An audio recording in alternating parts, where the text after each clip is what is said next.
चलिए तो हम लोग देखते हैं polarization, polarizing power and polarizability क्या होता है।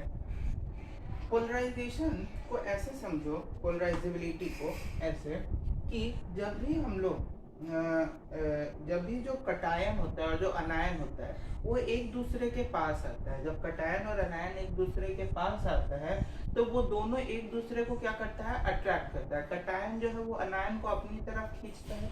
तो अनायन के आसपास ये इलेक्ट्रॉन क्लाउड होता है। अनायन के आसपास क्या होता है, ये इलेक्ट्रॉन क्लाउड होता है और ये कटायन है, ये अनायन को अपनी तरफ खींचेगा। तो अनायन को अपनी तरफ खींचने से ऐसा स्ट्रक्चर जो अनायन का शेप है वो डिक्रीज होने लगता है, डिफॉर्म होने लगता है और इस तरह का शेप का क्या होता है, फॉर्मेशन करने लगता है। बस इसी को हम लोग पोलराइजेबिलिटी बोलते हैं। और जो पावर, जितने ताकत से कटायन जो है अनायन को खींचता है अपनी तरफ, उसको पोलराइजिंग पावर बोलते हैं। और पोलराइजेशन क्या होता है, ये जो पूरा प्रोसेस हुआ इसी को हम लोग पोलराइजेशन बोलते हैं। पोलराइजेबिलिटी, कटायन अनायन को अपनी तरफ खींचता है जिसके कारण अनायन का शेप डिफॉर्म होता है, पोलराइजेबिलिटी हो गया। इस प्रोसेस को हम लोग पोलराइजेशन कहते हैं। इस प्रोसेस में जितना एनर्जी, जितना पावर खर्च हुआ उसको हम लोग पोलराइजेशन पावर बोलते हैं। अब फेजन्स रूल के अनुसार कटायन का जो पोलराइजेशन पावर है वो अनायन, पोलराइजिंग पावर है वो अनायन के पोलराइजेशन के डायरेक्टली प्रोपोर्शनल, कोवैलेंट कैरेक्टर के भी directly proportional. Size of cation is inversely proportional to polarising power और inversely proportional to covalent character. Charge on cation is directly proportional to polarising power और directly proportional to covalent character. चौथा और पांचवा में एक चीज बस यही दोनों है कि साइज ऑफ अनायन और चार्ज और अनायन दोनों जो है पोलराइजेबिलिटी के तो डायरेक्टली प्रोपोर्शनल होगा, क्योंकि जितना ज्यादा एनर्जी से खींचेगा उतना ज्यादा जो है तुम्हारा पोलराइजेबिलिटी होगा और उतना ही ज्यादा तुम्हारा कोवैलेंट कैरेक्टर भी होगा। उसके बाद अब इन सब का कुछ एग्जांपल है, जैसे सेकंड का देखते हैं। जैसे यहाँ लिखा है कि size of cation is inversely proportional to polarising power. अब जिसका साइज सबसे बड़ा उसका पोलराइजिंग पावर सबसे कम, तो LiCl है ना, LiCl और NaCl ऐसे हो गया, ये चलता ही चलता चला जाएगा। उसके बाद BeCl2 MgCl2, उसके बाद Li2O Na2O BeOH2O MgOH2O LiO2 NaO2 BeOH2 MgOH2। बात समझ में आ गई? ये बात समझ में आई कि नहीं है? बस यही तुम्हारा साइज ऑफ कटायन होता है। ये क्या हो गया, साइज ऑफ कटायन। अगर साइज ऑफ अनायन की बात की जाए तो बस ये सारा क्या हो जाएगा, पलट जाएगा, क्योंकि इसके इनवर्सली प्रोपोर्शनल है, इसके डायरेक्टली प्रोपोर्शनल है, तो बस ये सारा साइन क्या हो जाएगा, उल्टा हो जाएगा। अगर size of charge on cation का बात किया जाए तो सारे का बस साइन उलट जाएगा। उसी तरह से अगर हम लोग चौथा और पांचवा देखें, साइज ऑफ अनायन और चार्ज और अनायन दोनों जो है पोलराइजेबिलिटी के डायरेक्टली प्रोपोर्शनल होगा और कोवैलेंट कैरेक्टर के भी डायरेक्टली प्रोपोर्शनल होगा। अच्छा, अब इसमें ऐसे समझो जैसे AlF3 और AlCl3। अब बताओ इसमें बड़ा कौन होगा? AlCl3 बड़ा होगा। क्यों बड़ा होगा? क्योंकि एल्यूमिनियम पे कितना चार्ज है यहाँ पे, ध्यान से देखो, इस पे तो +3, इस पे भी +3, ये कांस्टेंट हो गया। देखेंगे क्या, अनायन, क्योंकि अनायन का चार्ज पता करना है। इस पे फ्लोरीन पे कितना चार्ज होता है, माइनस, और फ्लोरीन है कितना, 3। फ्लोरीन पे कितना होता है, माइनस। फ्लोरीन और फ्लोरीन में किसका जो है इलेक्ट्रॉन एफिनिटी बड़ा होता है, फ्लोरीन का। तो फ्लोरीन और कौन सा बड़ा होगा, AlCl3। समझ में बात आ गई? उसी तरह से अगर हम लोग BeO को देखें, BeS ऐसे हो जाएगा। बाकी आपका यहाँ कॉपी में लिखा है, ये भी हम आपको दिखा दे रहे हैं। ये देखो यहाँ पे सारा ये कॉपी में लिखा हुआ है, अगर देख सकते हो तो सारी कॉपी में बातें लिखी हुई है। ये क्या लिखा हुआ है, इस चीज को समझाते हैं। यहाँ पे समझो, कोवैलेंट कैरेक्टर जितना ज्यादा होता जाएगा, जितना ज्यादा कोवैलेंट कैरेक्टर होगा उतना ज्यादा सॉल्युबिलिटी होगा, नॉन पोलर का उतना ज्यादा सॉल्युबिलिटी होगा, और मतलब कोवैलेंट कैरेक्टर जितना ज्यादा होता जाएगा उतना ज्यादा तुम्हारा इलेक्ट्रॉन का शेयरिंग होता जाएगा। यानी वाटर में सॉल्यूबल जो बेस होगा, वाटर में सॉल्यूबल जो होगा पोलर, पोलर है जो है वाटर में सॉल्यूबल होता है ना, तो वो क्या होगा, धीरे धीरे डिक्रीज करता जाएगा, और जो नॉन पोलर है यानी जो ऑर्गेनिक है, जो वाटर में सॉल्यूबल नहीं, वो क्या होता जाएगा, इंक्रीज होता जाएगा। यानी NaF, NaCl, NaBr, NaI ऐसे करते करते चलता चला जाएगा। समझ में बात आ गई।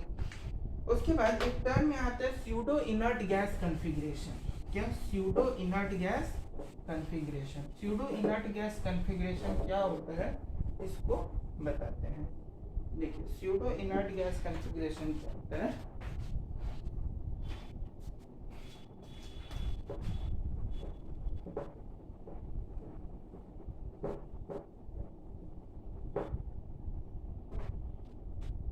स्यूडो इनर्ट गैस कॉन्फ़िगरेशन, ठीक है। स्यूडो इनर्ट गैस कॉन्फ़िगरेशन क्या होता है? जैसे सिंपल इनर्ट गैस का कॉन्फ़िगरेशन होता है ना, लास्ट में NH2 और NP6, लास्ट में NH2 और NP6 जो है जनरल इनर्ट गैस का कॉन्फ़िगरेशन होता है। स्यूडो इनर्ट गैस में बस लास्ट में ND10 जुड़ जाता है। क्या जुड़ जाता है? ND10, ND10 बस लास्ट में इसमें जुड़ जाता है। NH2, NP6 और ND10 क्या होता है, लास्ट में इसमें जुड़ जाता है।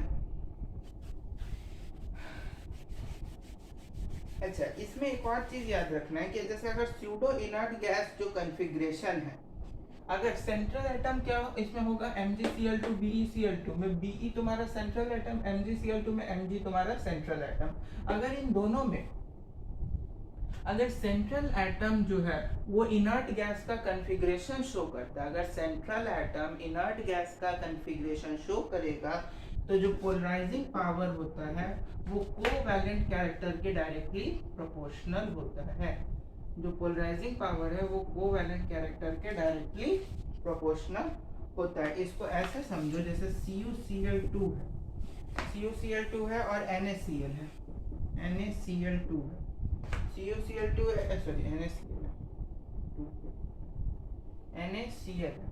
अब इस केस में तुम ऐसे समझो कि CuCl2 है, CuCl2 का अगर इसमें कॉपर का केवल लिखें, कॉपर का अगर केवल लिखें तो क्या आ जाएगा, 1s2 2s2 2p6 3s2 3p6 और 3d10 होगा। 6 2 8, देखो यहाँ देखो 6 2 8 8 2 10 10 2 12 12 और 6 18 18 10 28, कॉपर का 28 होता हो गया इसका कॉन्फ़िगरेशन। अब इसमें लास्ट में देखो NH2 वाला चीज यहाँ है, NP6 वाला चीज भी यहाँ है, ND10 वाला चीज भी यहाँ पे है। ये इनर्ट गैस के स्यूडो इनर्ट गैस के कॉन्फ़िगरेशन को शो कर रहा है, प्लस ये सेंट्रल एटम का है। तो इसमें कोवैलेंट कैरेक्टर जो होगा, जितना इसका पोलराइजिंग पावर होगा उसके डायरेक्टली प्रोपोर्शनल। उसी तरह से अगर NaCl में देखें Na का, तो 1s2 2s2 2p6 3s2 3s2 sorry 3s1 यही होगा।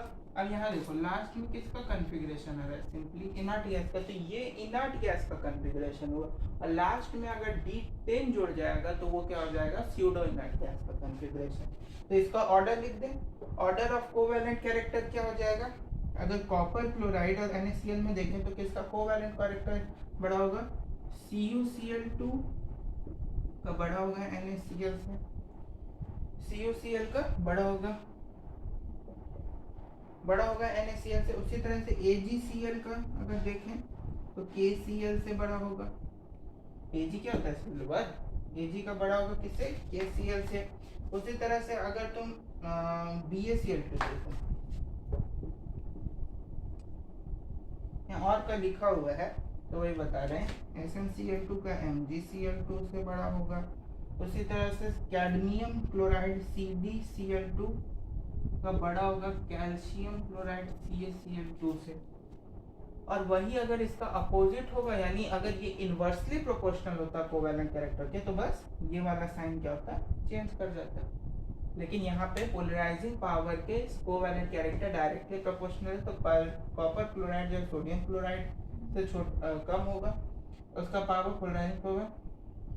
इसको देखना है, जिसका स्यूडो इनर्ट गैस कॉन्फ़िगरेशन अच्छा होगा उसका पोलराइजिंग पावर ज्यादा होगा, कोवेलेंट कैरेक्टर उतना ही ज्यादा उसका होगा, क्योंकि तो उसके डायरेक्टली प्रोपोर्शनल है। उसके बाद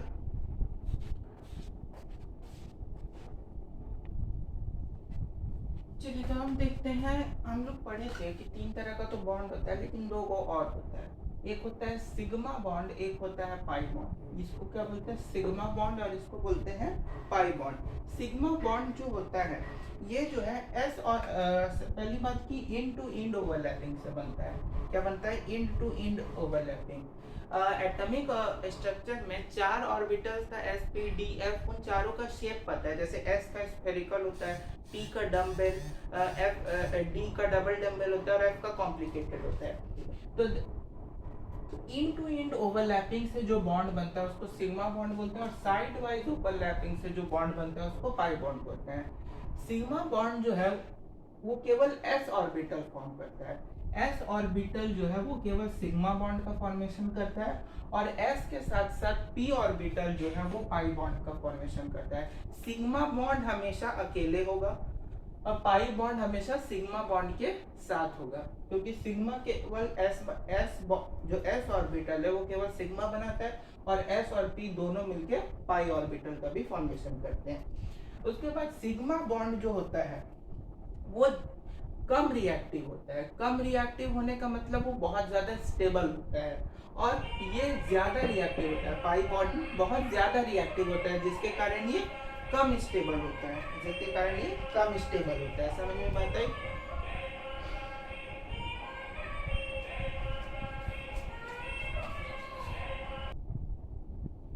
घंटी बजी है तो इग्नोर करो। तो इतना बात समझ में आया। उसके बाद अब यहाँ पे ध्यान से देखो, इसमें क्या लिखा है, इन टू इंड ओवरलैपिंग। अब इसमें हम लोग को 3 तरह का लिंकेज पढ़ना है, SS लिंकेज, SP लिंकेज और PP लिंकेज। SS लिंकेज कैसा होगा, ऐसे देखो, S का शेप कैसा होता है, स्फेरिकल, तो ये S और S का लिंकेज हो गया, ये क्या हो गया, SS लिंकेज। उसके बाद S और SP, तो ये हो गया SP लिंकेज। उसके बाद यहाँ हो गया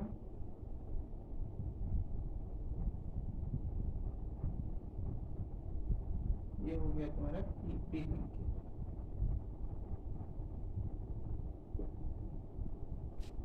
हम यहाँ पे देखते हैं S का शेप कैसा होता है, स्फेरिकल। S का शेप कैसा होता है, स्फेरिकल होता है। तो S का स्फेरिकल शेप हुआ, तो S और S को, इन दोनों को एक साथ मिलाएंगे तो SS लिंकेज बन गया। इन टू इंड ओवरलैपिंग हुआ, साइड इन टू इंड हुआ, साइड वाइज नहीं हुआ, इन टू इंड। S और P जो होता है, अब यहाँ देखो, ये S स्फेरिकल शेप, P का क्या होता है, डम्बल, दोनों को मिला है SP लिंकेज हो गया। उसी तरह से P और P इन दोनों को मिलाएंगे, इन टू इंड, ये क्या हो रहा है, इंड टू इंड मिल रहा है, तो PP लिंकेज हो गया। उसी तरह से साइड बाय साइड ओवरलैपिंग में क्या हो जाएगा, साइड बाय साइड लूपिंग ऐसे हो जाएगा। अगर PP लिंकेज बनाना चाहते हैं तो साइड बाय साइड लूपिंग में कैसे होगा, ऐसे, ये ऐसे 2 p ऑर्बिटल लिए साइड बाय साइड अगर ओवरलैप करेगा तो ऐसे।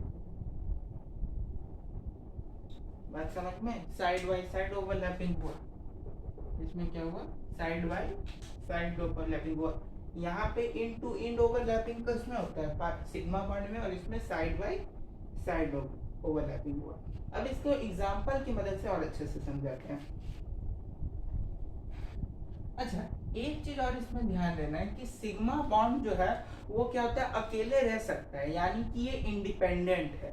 लेकिन पाई बॉन्ड अकेले नहीं रह सकता है, इसलिए ये अनइंडिपेंडेंट है, यानी कि ये पाई बॉन्ड इंडिपेंडेंट नहीं होता है, सिग्मा बॉन्ड इंडिपेंडेंट होता है।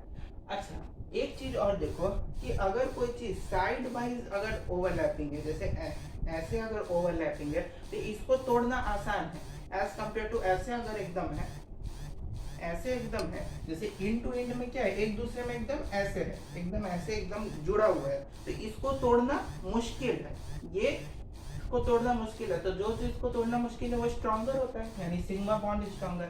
साइड बाय साइड जो वो ऐसे है, तो इसको तोड़ना आसान है, तो पाई बॉन्ड क्या होगा, वीकर होता है। बात समझ में?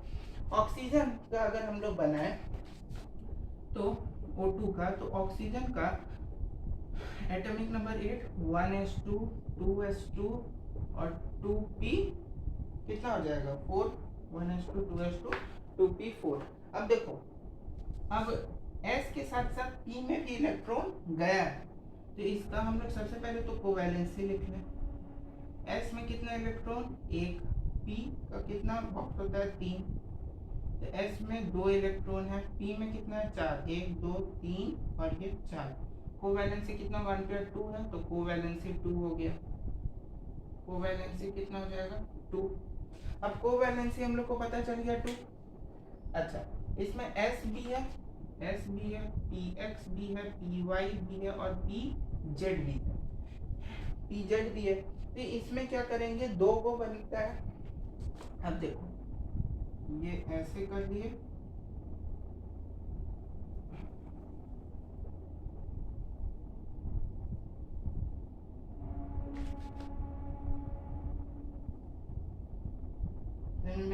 ये तुम्हारा क्या हो जाएगा PY, ये हो जाएगा PX, ये हो जाएगा तुम्हारा PY, वो PZ, और ये भी तुम्हारा PZ होगा ना, PY तो ये होगा। हाँ, क्योंकि PX में तो डबल इलेक्ट्रॉन है, सिंगल इलेक्ट्रॉन बनना है ना, तो ये हो जाएगा तुम्हारा PY हो गया। अब इसमें इलेक्ट्रॉन अगर ऐसे डालें तो इसमें किधर ऑर्बिटल आएगा, तो अब इन दोनों को क्या करेंगे, एक साथ रखेंगे। तो एक साथ अगर इन दोनों को रखते हैं,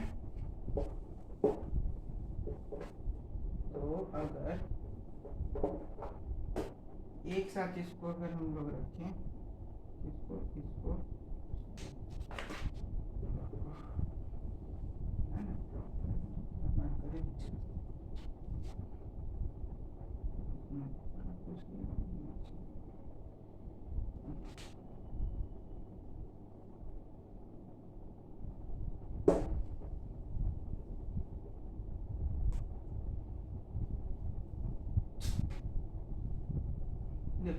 अब ये हो गया। अब इसमें क्या बन जाएगा, ये ऐसे बनेगा, ध्यान से देखो, ऐसे ये एक दूसरे में घुसा, ऐसे ऐसे। अब इसमें 2 इलेक्ट्रॉन आ जाएगा, इसमें पहले से 2 इलेक्ट्रॉन था,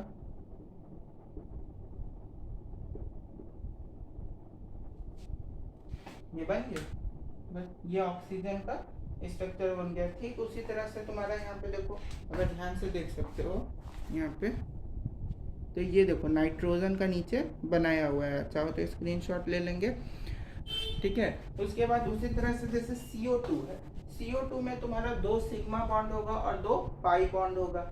बेंजीन है, बेंजीन में तुम्हारा 12 सिग्मा बॉन्ड होता है, बेंजीन में कितना 2 सिग्मा बॉन्ड होता है 12। कैसे, देखो जैसे इसको ऐसे समझो कि अगर जैसे एक सिंगल बॉन्ड है अगर किसी के बीच में, तो केवल सिग्मा होगा। डबल बॉन्ड है तो एक सिग्मा एक पाई। अगर ट्रिपल बॉन्ड है तो 2 सिग्मा 2 पाई और एक सिग्मा। तो बेंजीन में देखो C C C C C C C है। अब इधर से ऐसे H कितना हो जाएगा 6, 1 2 3 4 5 6 H हो गया।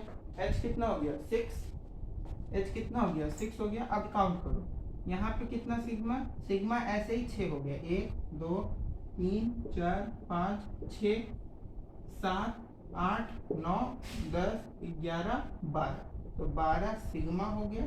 और बाकी जो 1 2 3, 12 सिग्मा बॉन्ड हो गया और 3 पाई बॉन्ड हो गया।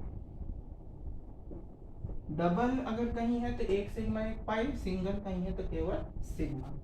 इतना बात समझ में आ गया होगा, चलिए अच्छी बात है। उसके बाद अब हम लोग नेक्स्ट टॉपिक पढ़ते हैं।